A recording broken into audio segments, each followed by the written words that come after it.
Hola, bienvenidos al podcast de Beck Advisors, donde compartimos información sobre noticias, eventos y análisis de lo que está pasando en el mundo de las finanzas, la economía, las inversiones y los mercados en general. Todas las semanas, un nuevo episodio con diferentes protagonistas de nuestro equipo o invitados especiales. En Beck Advisors, nuestro objetivo es acercar a nuestros clientes las alternativas más convenientes para lograr sus objetivos financieros.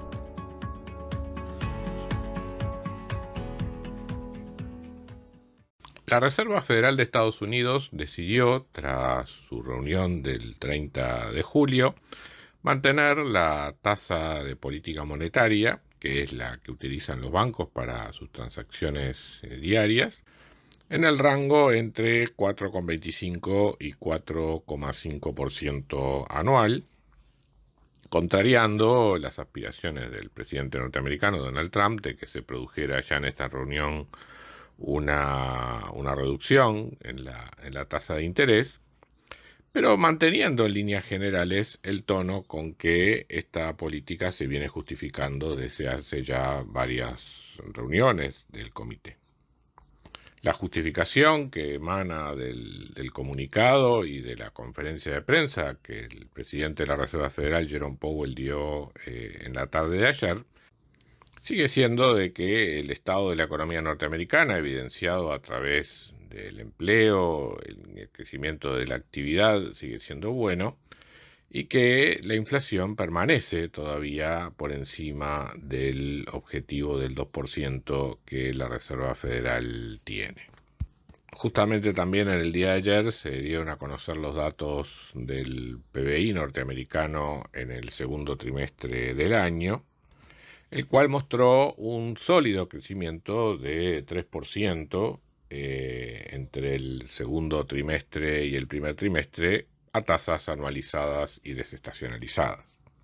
Recordemos que el dato del primer trimestre había arrojado una caída del producto del 0,5%, con lo cual todo el primer semestre estaría mostrando un crecimiento promedio del 1,25% anual aproximadamente. Tengamos en cuenta que estos números están bastante distorsionados por el comportamiento de los agentes económicos ante los anuncios de la política tarifaria por parte de la administración norteamericana. Y a nuestro modo de ver hay algún problema en la detección adecuada de la medición de las distintas variables económicas que componen el dato del Producto Bruto Interno, justamente debido a estos efectos en el comportamiento. O sea, el principal factor que rezagó el producto en el primer trimestre fue justamente el aumento de importaciones que se dio en forma anticipada por lo que podía ser el aumento de impuestos a la importación, y el factor que dinamizó la economía, entre comillas, en el segundo trimestre fue justamente la reducción de esas importaciones netas en el segundo trimestre luego del incremento que se diera en el primero. Si las cuentas nacionales estuvieran todas bien medidas, en realidad ese efecto debería anularse con variaciones en el consumo interno y en los inventarios y en la inversión. Pero evidentemente creo que el dato del primer trimestre está de algún modo subestimado, o sea, sobre todo por el lado del consumo, que se calcula como residuo, y el dato del segundo trimestre posiblemente esté sobreestimado, con lo cual ese promedio de 1,25 quizás sea un poco bajo, pero aceptemos por el momento que refleja la situación de la economía norteamericana en este momento. ¿Qué nos dice eso? Bueno, que la economía norteamericana sigue creciendo pese al ruido que está generando la política arancelaria de la administración Trump, pero a una tasa sensiblemente más baja que la que mostraba en el primer semestre del año pasado. De todas maneras, y esto Powell lo enfatizó varias veces durante la conferencia de prensa, aclaró que el objetivo de la Reserva Federal no es crecimiento, sino mantenimiento o maximización, mejor dicho, del empleo. Con este matiz, de alguna manera, también saca de la mesa la desaceleración del crecimiento como una causa posible de reducción de la tasa de interés, enfatizando justamente el aspecto de que todavía el mercado laboral está en una situación de máximo empleo y que todavía persisten riesgos en materia de inflación, o por lo menos la inflación no converge todavía al objetivo del 2% de la Reserva Federal. Un aspecto llamativo en esta reunión es que la decisión de mantener la tasa de interés en el rango de 4,25 o 4,5% votaron en contra los integrantes del comité, dos integrantes del Comité de Política Monetaria, Michelle Bowman y Christopher Waller, que son justamente los designados por la administración Trump.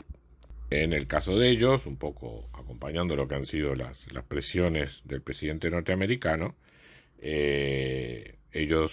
habrían preferido una reducción de la tasa de interés de 1/4 de punto. El voto contrario de Bowman y Waller de alguna manera refleja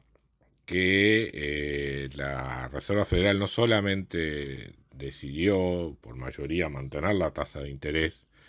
en el nivel actual, sino que además no quiso dar indicación de que se fuera a dar una reducción en la tasa de interés en el futuro. O sea, de alguna manera se especulaba antes de la reunión de que si había un voto unánime era porque de alguna manera el mantenimiento de la tasa de interés iba a estar acompañado de un mensaje un tanto más dovish por parte de Powell en cuanto a abrir la posibilidad de reducciones de tasa de interés en la próxima reunión. No fue así y además efectivamente el tono de Powell durante la conferencia de prensa fue el que ha mantenido en reuniones anteriores. Es decir, hay mucha incertidumbre, el estado de la economía es bueno, la inflación todavía no llega al objetivo, vamos a tener de hecho 2 datos de inflación y de empleo antes de la próxima reunión y en función de esos datos es que tomaremos una decisión en la próxima reunión y se negó durante la conferencia de prensa a dar indicación alguna respecto de cuál podría ser la decisión del Comité de Política Monetaria de la Fed en la reunión de septiembre, cosa que además ha venido haciendo sistemáticamente en todas las últimas reuniones. O sea que en líneas generales el mensaje de la Reserva Federal es que se entiende apropiada la instancia actual de la política monetaria, que hay una serie de riesgos en la economía, en particular el riesgo de que el empleo, que hasta ahora viene manteniéndose sólido, eventualmente se deteriore, y en ese caso actuaría la Reserva Federal con una política monetaria más blanda. Hasta el momento se la considera por parte de Powell moderadamente restrictiva y que no está afectando